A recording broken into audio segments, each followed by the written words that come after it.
GST అంటే ఏంటి? ఇండియాలోకి GST ఎలా తీసుకొచ్చారు? ఎలాంటి స్లాబ్స్ ఉన్నాయి? జిఎస్టి నెంబర్ అంటే ఏంటి? ఓకే. తర్వాత ఏ రాష్ట్రానికి ఏ స్టేట్ నెంబర్ ఇచ్చారు? ఇవన్నీ కూడా బెనిఫిట్స్ ఏంటి? కంపోనెంట్స్ ఏమున్నాయి? సో అవన్నీ కూడా ఈరోజు థియరీ రూపంలో మనం డిస్కషన్ చేద్దాం. So GST concept, TDS concept ఎక్కువగా యూజ్ చేస్తారు. Okay, done. చూడండి.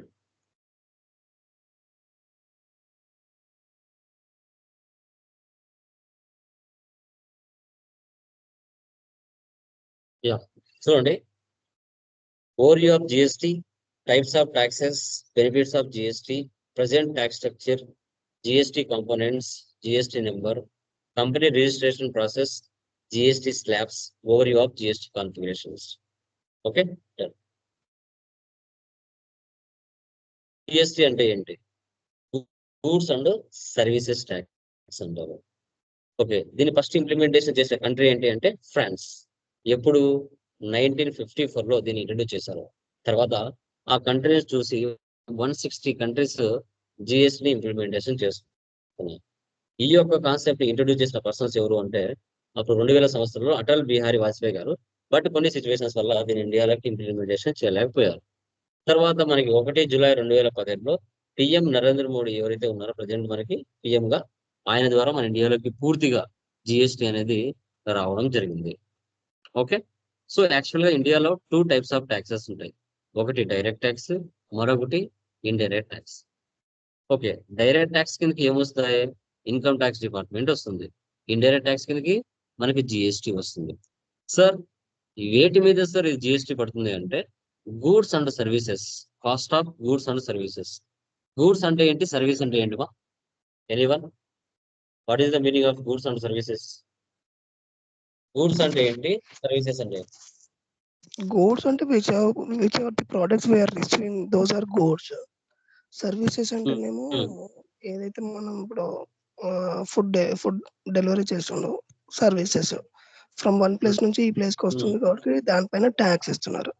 అదే విధంగా ఆల్రెడీ మేడ్ చేసిన ఫుడ్, ఇప్పుడు ఏదైనా రెస్టారెంట్కి వెళ్ళినాం, మనకు ఒక ఫుడ్ ఐటమ్ కావాలి, ఆ ఫుడ్ ఐటమ్ ప్రిపేర్ చేసినందుకు సర్వీస్ చేస్తున్నాడు.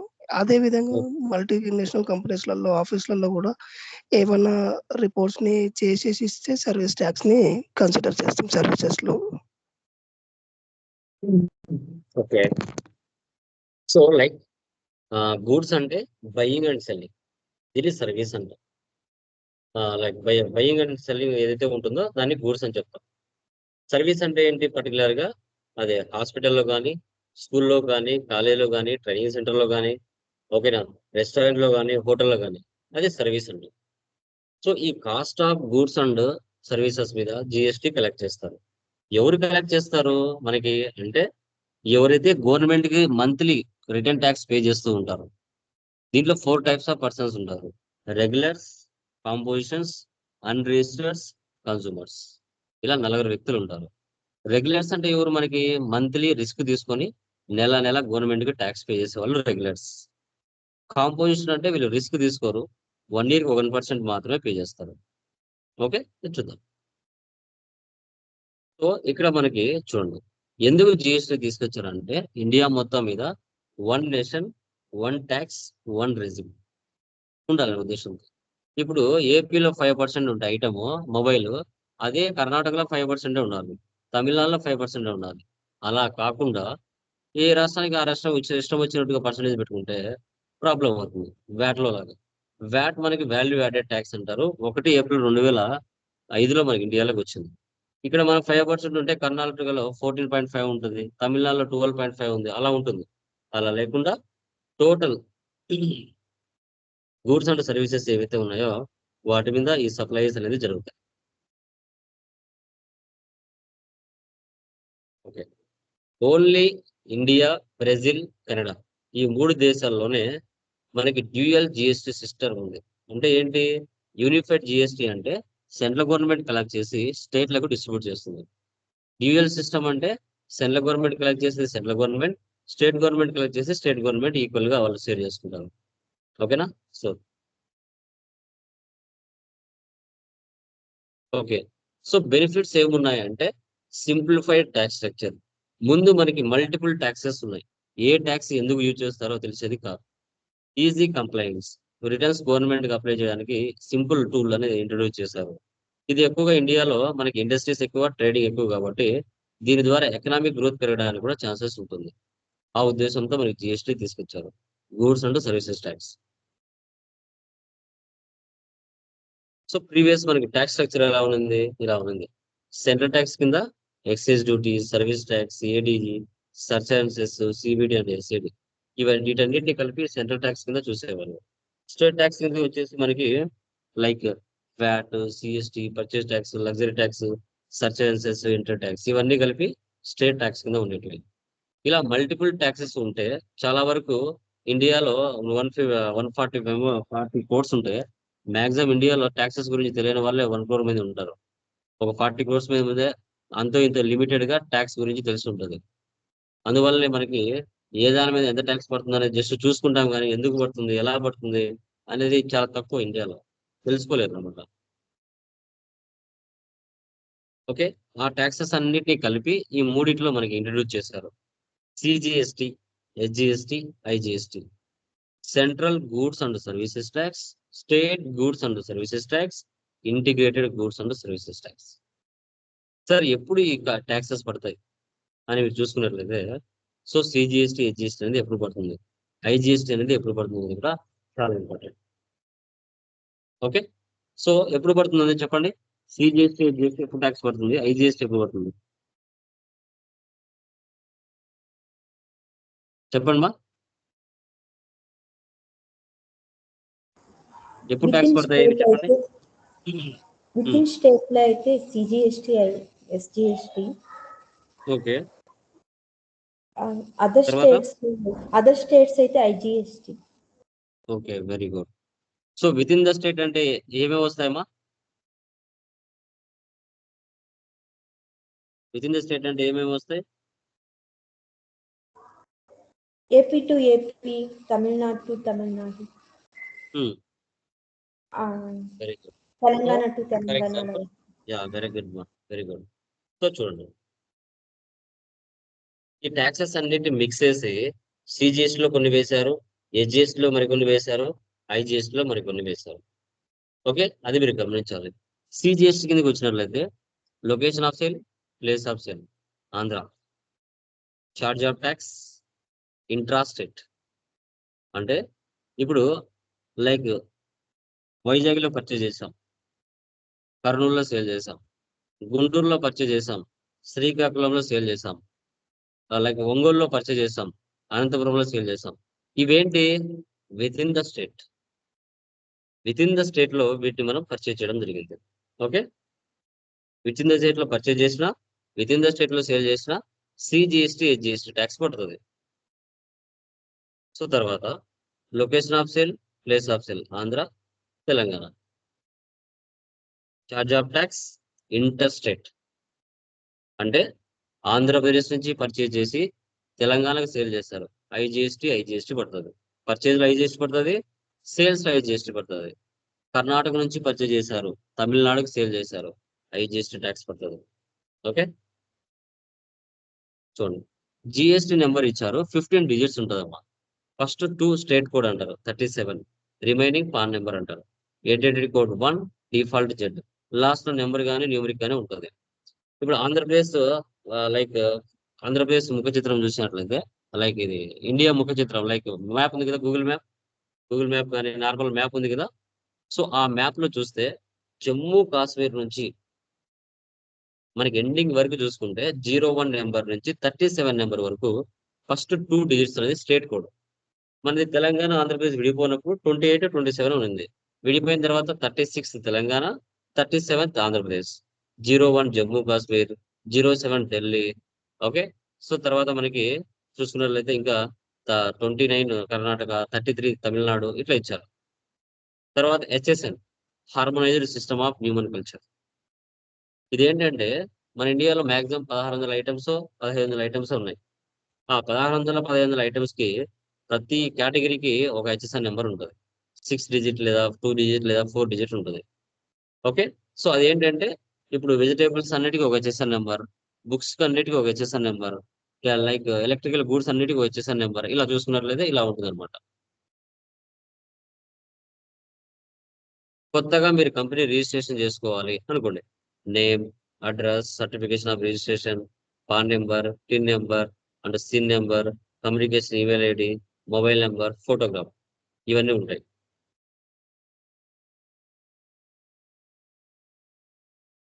GST rates of all goods in India. 0% items, 5% items, 12% items, 18% items, 28% items. So వీటి కింద ఏమేమి వస్తాయి?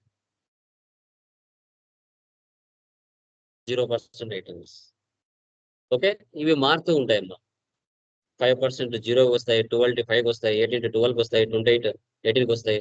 వీటితో పాటు సెస్, అడిషనల్ సెస్ కూడా వేస్తారు. ఓకే, ఎగ్జాంపుల్ చూడండి, food grains, eggs, curd, paneer, okay, besan, ప్రసాదం, కామన్ సాల్ట్ ఇవన్నీ 0%. 5% sugar, tea, okay, umbrella, news print, packet paneer, rooms. 12% మనకి 5% కింద అవి. 12 కింద చూడండి, butter, ghee, mobiles, almonds, fruit juice, water ఇవన్నీ. 18% hair oil, soap, tooth paste, capital goods, industrial, soaps, iron and steel.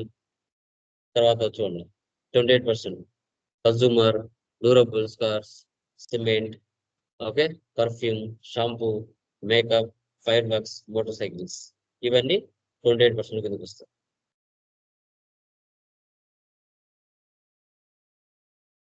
మన 100% goods లో మీరు చూసుకున్నట్లయితే సో 28% కింద ఏమొస్తాయి, 18% కింద ఏమొస్తాయి, 12 కింద ఏమొస్తాయి, 5% కింద ఏమొస్తాయి, ఎగ్జామ్ కింద ఏమొస్తాయి అనేది కూడా మీరు చూసుకోవచ్చు.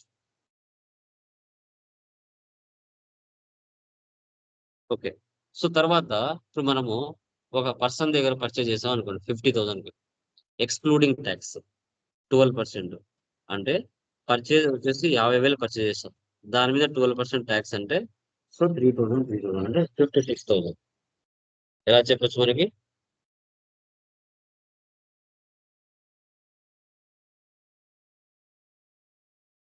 చూడండి, 50,000 అయితే CGST, SGST.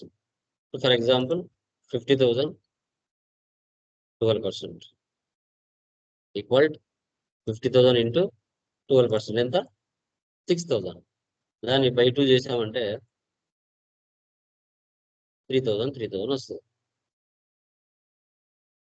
ఈ మొత్తం 50,000కి ఈ 6,000 కలిపితే టోటల్గా 56,000 వస్తుంది. ఓకే, దీని ఎక్స్క్లూజివ్ ఆఫ్ ట్యాక్స్ అంటాం, ఎక్స్క్లూడింగ్ అంటాం. తర్వాత ఇన్క్లూడింగ్ ఆఫ్ ట్యాక్స్ అంటే ఏంటి? 1 lakh మనం సేల్ చేస్తాం, ఆ 1 lakh లోపలే ట్యాక్స్ పడి ఉండాలి, 1 lakh పైన కాదు. ఓకే, ఇన్క్లూడింగ్ ఆఫ్ ట్యాక్స్ అంటారు అనమాట. చూడండి, ఇప్పుడు 1 lakh ఇస్తున్నాను,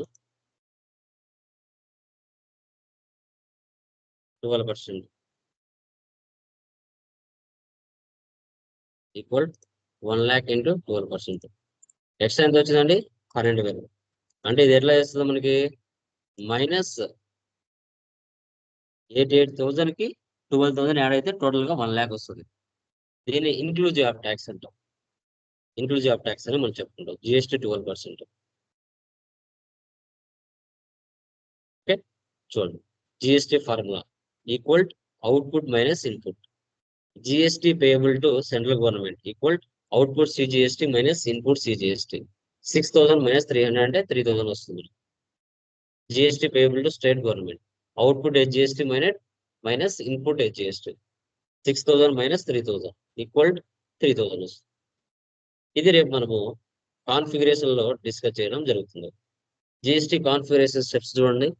assign tax procedure to country OBBG, define tax access sequence OBQ2, define condition types OBQ1, create account keys OBCN, define tax procedure OBQ3, assign GL to account keys and GL OB40, create tax code in century, country, FTXP, maintain tax codes for excess duties. SM30.